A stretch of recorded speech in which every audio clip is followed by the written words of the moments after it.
one country since they seem to be trying to work together closer than ever before. I am very, very hopeful. I am planning a trip shortly to both Colombia and Brazil, and other countries, hopefully, as time permits. We've had some issues, obviously, with Argentina at late time over some debt issues and repayment and so forth, which we need to work through. But look, the Western Hemisphere is our backyard.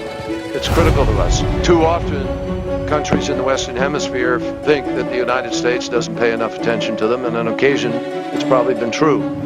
I think we need to reach out vigorously. We plan to.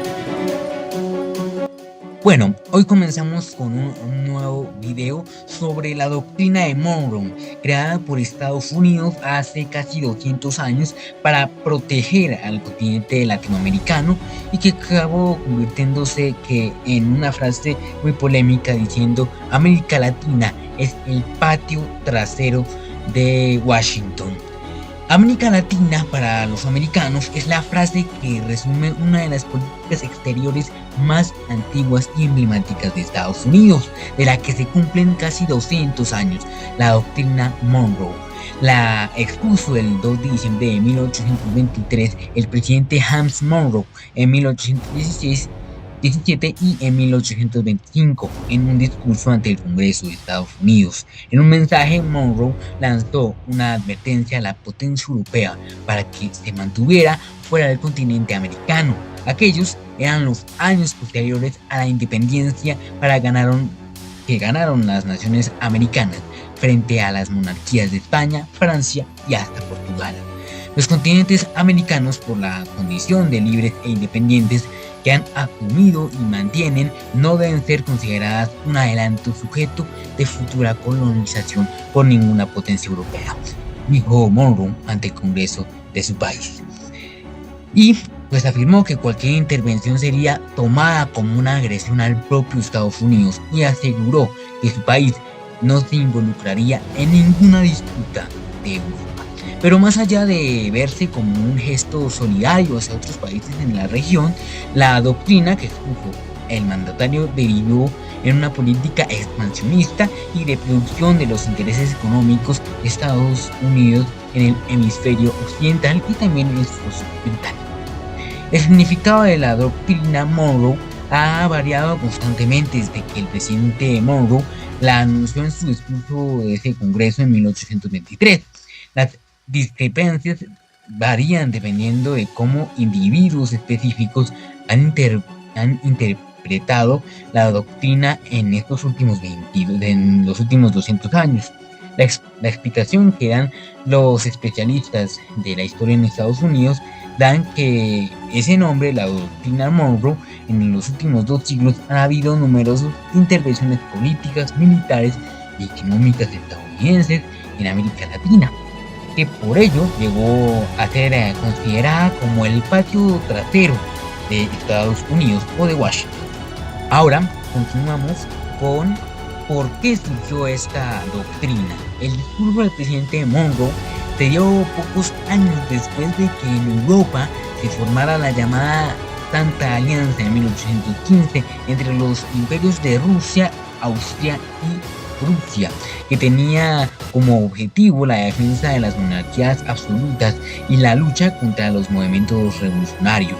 Con este contexto, la Gran Bretaña, que había asumido buena parte del comercio que las naciones independientes cortaran con el resto de Europa, así alió con Estados Unidos para evitar el retorno de otras potencias de Europa al continente americano. Monroe y sus secretarios de Estado, John Quincy Adams, formularon una política que estableciese que Estados Unidos asumiese la defensa de la soberanía de América con el apoyo del poderío naval británico del que carecía su país. Consideraríamos peligroso para nuestra paz y seguridad cualquier intento por su parte de las potencias europeas de extender su sistema a cualquier parte de este hemisferio, le dijo Monroe a sus congresistas. Advirtió que cualquier acción contra los países independientes de América con el propósito de oprimirlos o controlar de cualquier otra manera su destino por parte de cualquier potencia Europa sería visto como la manifestación de una disposición inimistosa hacia Estados Unidos.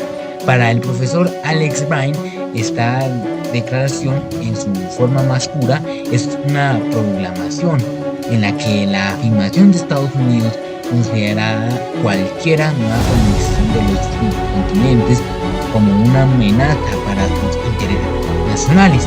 Pero poner en práctica esta doctrina no era fácil, ya que en ese momento Estados Unidos no era la potencia que conocemos hoy. Estados Unidos llevaba años como país independiente en 1776, pero era todavía un país débil limitado a las costas de ese territorio. Explica el historiador Ben Carrillo, especialista en Panamericanas del Colegio México. El verdadero efecto de la doctrina Monroe, señalaba a los expertos, que varía décadas después en cómo esta fue interpretada e implementada, sobre todo a finales del siglo XXI y durante este siglo XX. Los inicios de la doctrina entre los países de América Latina Monroe fue una persona que no le gustaba mucho América Latina. Ahora sigamos con los inicios de esta doctrina. Entre los países de América Latina, las palabras de Monroe fueron bienvenidas. Las naciones independizadas buscan el reconocimiento internacional y Estados Unidos fue de los primeros países en dárselo. Por su parte, Reino Unido se convirtió en un banco que financiaba a las nuevas naciones americanas, la cual le ofreció a Londres que accediera al rico comercio del continente. El libertador Simón Bolívar declaró en 1824 que Inglaterra y Estados Unidos nos protegen. De forma similar, el vicepresidente colombiano Francisco de Paula Santander aseguró que contaría con aliados en este caso de que su independencia y libertad fuera amenazada por las potencias aliadas. Chile y Argentina también expresaron su gratitud. En México, el canciller Lucas Alamán buscaba que Estados Unidos facilitara recursos de todo tipo por el sostén de la independencia y de la libertad. Pero la implementación inicial de la doctrina Monroe no fue la que esperó los gobiernos latinoamericanos. La toma de la isla Malvina y Fallback por parte del Reino Unido se produjo en 1833 sin intervención de Estados Unidos. Luego, los británicos reforzaron su control entre Belice, Jamaica y otros territorios del Caribe. También se intervinieron Estados Unidos. Hubo varios momentos en los que cuestionaron la doctrina Monroe, pero correspondía a los políticos estadounidenses, determinando si realmente era válido el cuestionamiento, señaló Brine. Después, la doctrina Monroe no comprometía a Estados Unidos en ninguna de estas actividades. Ahora continuemos con la doctrina expansionista.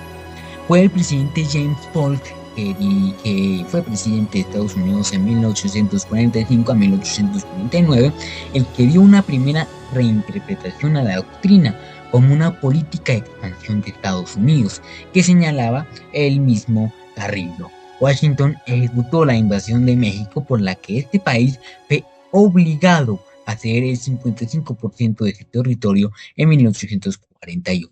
También ocupó en varios momentos la República Dominicana y la República Panameña.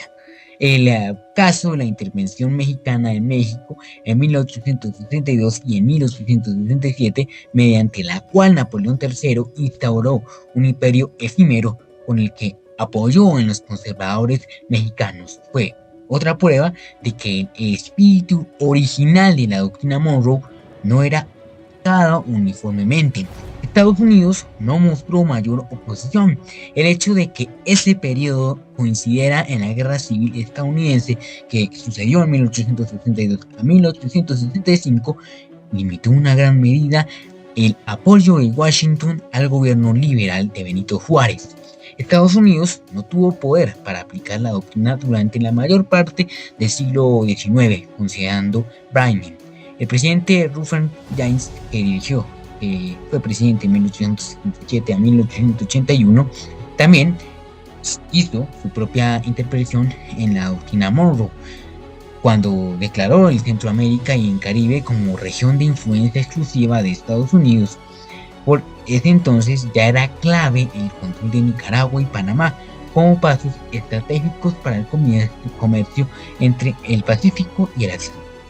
En otro momento clave de su política expansionista, en 1898, Estados Unidos intervino a favor de la independencia de Cuba y Puerto Rico, colocando a las islas caribeñas bajo su tutela. Ahora hablamos sobre la policía de América.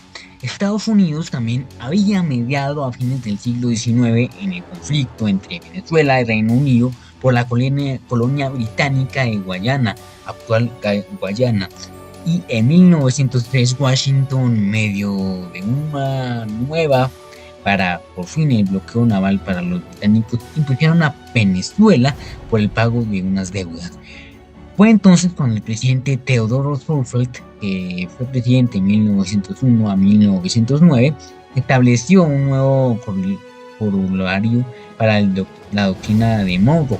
Estados Unidos podría intervenir en los asuntos internos de una nación latinoamericana y este cometía faltas flagrantes.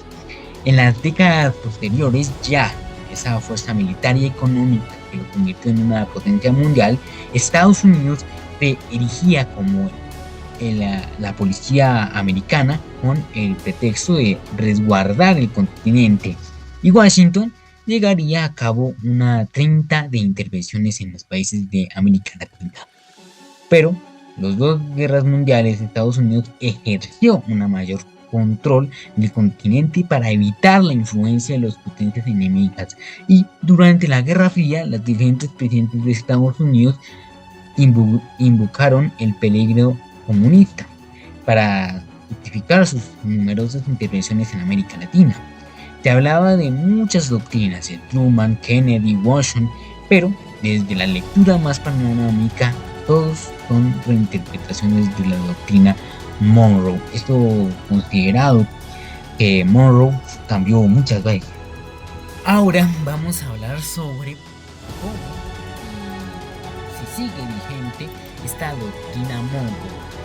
¿Sigue vigente en la actualidad la doctrina Monroe? Creo que la doctrina Monroe no puede aplicarse hoy en la misma forma en la que en el pasado el mensaje original de Monroe se enunciaba finalmente contra el colonialismo, lo que es relevante en la actualidad. Personalmente creo que doctrina Monroe ya no tiene sentido, es un significado vacío al que se le había atribuido demasiado significado diferente a lo largo del tiempo.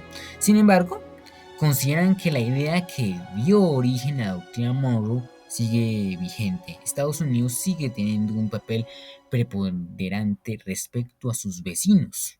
Una de las paradojas que tenía Estados Unidos es ser una república imperial con valores del republicanismo democrático que muchas veces ha actuado en función del imperialismo más clásico con intereses meramente comerciales. Muchas gracias por ver el video hasta el final. Suscríbanse y denle like. Muchas gracias y suscríbanse.